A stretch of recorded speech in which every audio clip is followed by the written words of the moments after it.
The British royal family has spent the last 260 years trying to hide the fact that their king died in the most embarrassing way possible. They didn't just bury a body, they buried the records.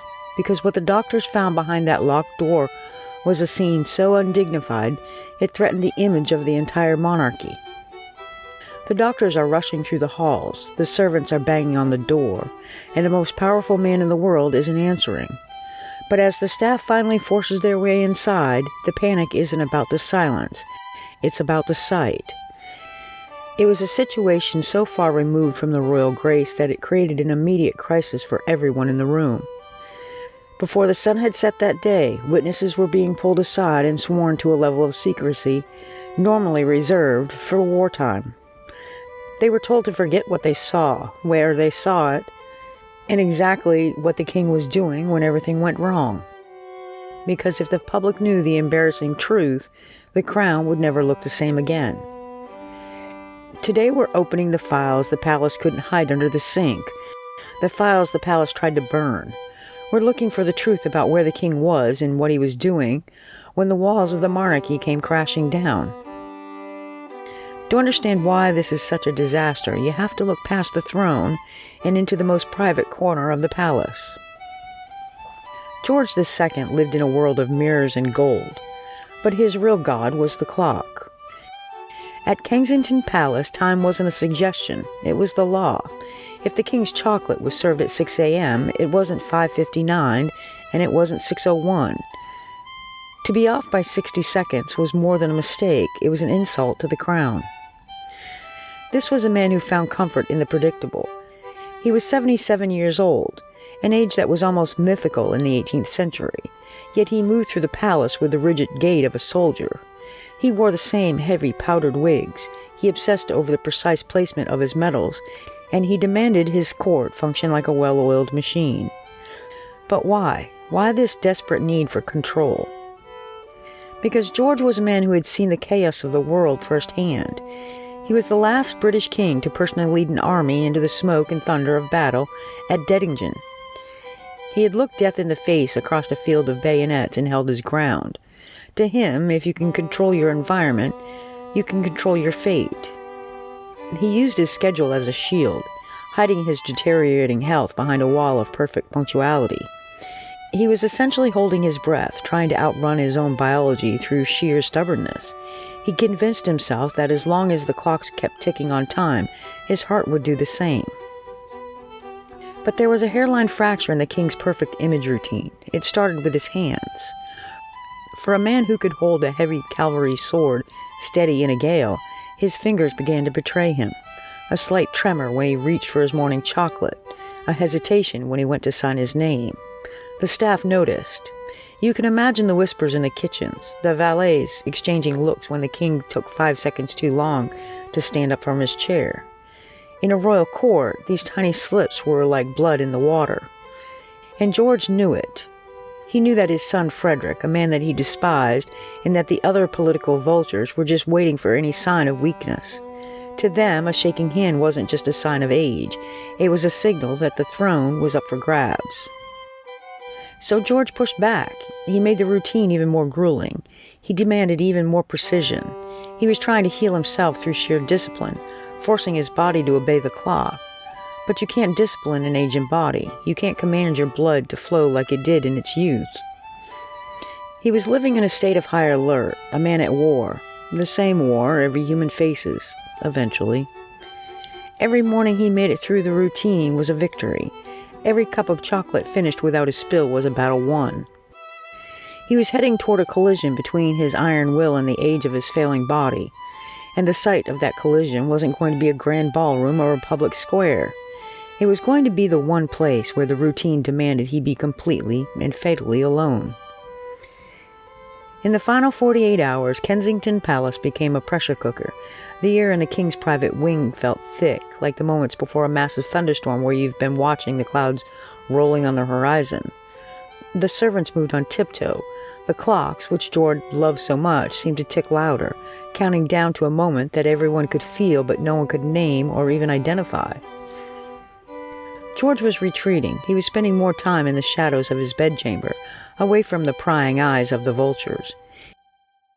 He was a man who had always thrived on being seen, on the performance of power. But now the performance was too exposed, and it was becoming too expensive. Every word spoken to a minister was a gamble against a coughing fit or a dizzy spell. But even then, he wouldn't break the routine. On the night of October 24th, he went to bed at his exact appointed hour. He dismissed his attendant with the same curt nod he used for decades. But as the candles were snuffed out and the heavy velvet curtains were drawn, George wasn't sleeping. He was sitting in the dark, listening to the erratic rhythm of his own pulse. He was waiting for the morning. He was waiting for 6 a.m., the time when the routine would start again and prove to the world that he was still the king. He didn't know that the morning of the 25th would be the last time he ever reached for that cup of chocolate. And he certainly didn't know that the privacy he had spent his whole life defending, the same privacy that allowed him to hide his shaking hands, was about to become his greatest enemy. October 25th began like every other morning for the last 33 years. Routine. The sun hadn't cleared the London fog when the first gears of the palace began to turn. At exactly 6 a.m., the king's valet entered the bedchamber. This was the moment George lived for more recently, the first test of the day.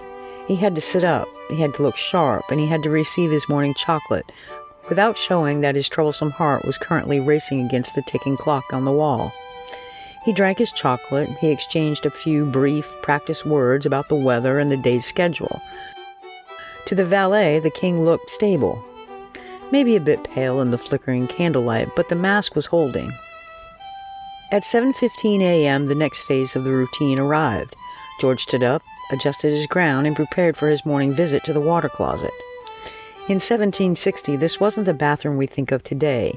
It was a small, cold, highly private room, a closet, in its literal sense, containing a simple wooden seat over a ceramic basin. For a man obsessed with his dignity, this was the one place where no servant followed him. No ministers, no vultures, no family. It was the only room in Kensington Palace where George II was truly alone, with nothing more than his thoughts to intrude on the morning. He walked toward the door with the same military gait he'd used his entire life. He stepped inside. He turned the heavy brass bolt. And then the routine stopped. Outside the door, the valet, a man named Schroeder, stood in the hallway. He didn't check his pocket watch. He didn't have to. He'd been at the king's side too long. He knew the rhythm of the king's morning by heart. He knew exactly how long the water closet routine took, down to the second. But this morning, the silence coming from behind the door felt different. At first, it was just a subtle realization. A minute passed, then two. He expected to hear the familiar sound of the man moving, the rustle of a heavy robe, the shuffling of feet on the floorboards. Instead, there was nothing. The silence wasn't empty, it was heavy. It was a kind of silence that begins to hum in your ears when you know something is wrong, but your training, your entire life service, forbids you to acknowledge it. To knock on that door was to commit a massive breach of etiquette. To interrupt the king in his most private moments was unthinkable. So Schroeder waited. He leaned into the routine one last time, desperately hoping that the next sound he heard would be the king clearing his throat or the brass bolt sliding back. And then it happened. It wasn't a cry for help, it wasn't a shout, it was a single, dull thud that seemed too loud through the very floorboards of the palace. It was the sound of something heavy hitting the wood, the sound of the iron will finally losing its battle with gravity. Schroeder froze. For a heartbeat, the only thing moving in that hallway were the dust motes in the morning light. His mind was likely racing through 1,000 scenarios, none of them good. Was it a fall, a fainting spell, or was it something much worse? He called out, a low, respectful inquiry at first. "Your Majesty?" Nothing. He called again, his voice probably cracking, the rigid etiquette of Kensington Palace finally beginning to dissolve. He wasn't just a valet anymore. He was a man standing outside a locked tomb. He didn't have the authority to break the door. He didn't have the permission to see what was on the other side. But the silence was louder than the thud had been. Schroeder threw his weight against the door. The brass bolt, the one the king had turned just minutes ago for a moment of peace, was now a barrier between the living world and the truth. It took several attempts. The sound of wood splintering and metal groaning against the frame echoed through the wing. When the door finally gave way, the momentum carried him into the room. The air in the water closet was cold. The fog from the garden seemed to press against the small window, and there, in the center of that tiny functional space, the routine had finally been obliterated. The king was on the floor. He wasn't the warrior king anymore. He wasn't a man of mechanical precision. He was slumped against a wooden seat, his face pale, his eyes fixed on nothing. The undignified scene that the palace would spend the next 2 centuries trying to erase was laid bare in front of a single, terrified servant. Schroeder didn't scream. In the 18th century court, even a discovery this horrific was met with a desperate practiced composure. He likely knelt by the king, his hands hovering over the royal robes, terrified to touch a man who was supposed to be untouchable, especially in this state. But as the first physicians and senior ministers arrived, the atmosphere shifted instantly from a rescue mission to a cover-up. They looked at the wooden seat. They looked at the slumped, motionless figure of the man who had commanded armies laying on the floor. The first thought wasn't, how do we save him? The thought was, how do we hide this? How do we move him before anyone else sees this? The king's dignity was a political asset. To find him here, in the middle of a mundane physical struggle, was a disaster for the image of the crown. And the image of the crown was, as it is today, all that really mattered. They couldn't have the last warrior king remembered for a fatal collapse while sitting on the toilet. Within minutes, the wing was locked down. Orders were barked. Servants were pushed back. The doctors, men who had spent years treating the king's minor ailments, now found themselves performing a grim, silent task. They had to lift him. They had to carry the heavy, cooling weight of the king back to his bed, desperately trying to reset the scene, trying to hide the story under the sink. They wanted to pretend he had passed away peacefully under silk covers, surrounded by his medals and his clocks. But the room itself told a different story. The physical evidence of a body that had literally been pushed past its breaking point couldn't be wiped away with a cloth. Even as they straightened his wig and composed his face, the doctors knew they weren't just looking at a death. They were looking at a medical anomaly that defied everything they knew about the human heart and the king's mortality. With the king's body now arranged in his grand bed, the palace went to a state of surgical deception. The doors to the royal apartments remained barred. To the outside world, the king was simply resting or indisposed. But you can't hide a dead king for long. Outside the heavy oak doors, the atmosphere in the halls of Kensington shifted. The ministers, the lords, and the king's own family members began to gather. They were the vultures we talked about, circling and waiting for the proverbial feast to begin. The men who had spent years calculating exactly what they would do the moment George II took his last breath. They stood in small, whispering circles, watching the faces of the physicians who occasionally emerged from the bedchamber. They were looking for a sign, a tear, a look of panic, a specific type of urgency. But the doctors had been taught well. They kept their faces like stone. The secret wasn't just that the king was dead. It was that the palace was still scrubbing the floors of the water closet. They were still trying to figure out how to explain a warrior's death, when the reality was so brutally common, too common for a king. In those hours of waiting, a strange thing happened. The perfect image routine that George had used as a shield his entire life was now being used against him. By noon, the rumors were already leaking out.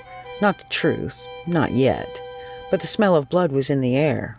The vultures were ready to move, and the men holding the secret under the sink knew they only had one choice left. They had to open the king up. They had to find a medical reason for the disaster that sounded more like a tragedy and less like a joke. In the 18th century, the body of a king was considered sacred, even in death.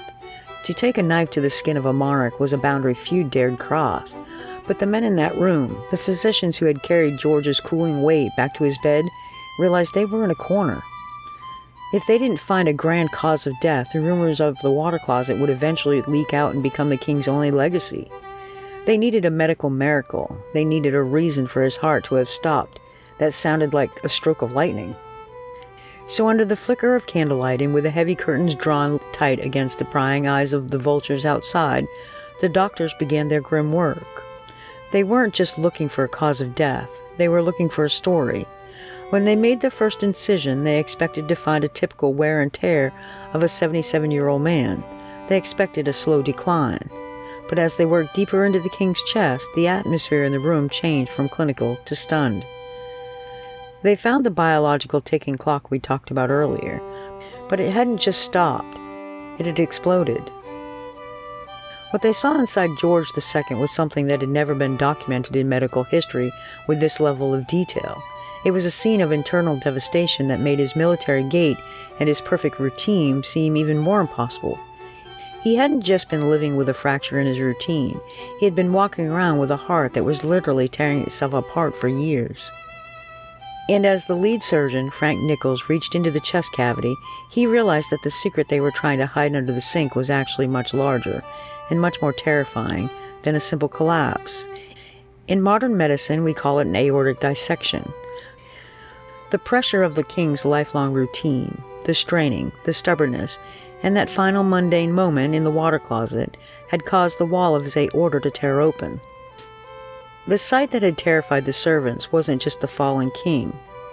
It was the visceral reality of a man who had been hollowed out by his own blood. The palace got what they wanted. They buried the king with all his medals and the pomp he'd demanded in life. They told the public he had passed away suddenly but peacefully. They hid the records, they scrubbed the floor, and they hoped the world would only ever remember the warrior king on his horse. But as you know, secrets have a way of leaking out from underneath the sink. History eventually stops listening to the palace and starts listening to the truth, no matter how strange and undignified that truth might be. If you enjoyed this trip into the vault, make sure you like and subscribe, because while George II was killed by his own routine, across the English Channel there was a king who faced a much more violent kind of fate. A man who survived 14 separate attempts on his life, from an infernal machines to point-blank pistol shots, earning a reputation as the man who simply couldn't be killed. Click right here to see the investigation into King Louis Philippe, the 14 forensic plots to end the unkillable French citizen king.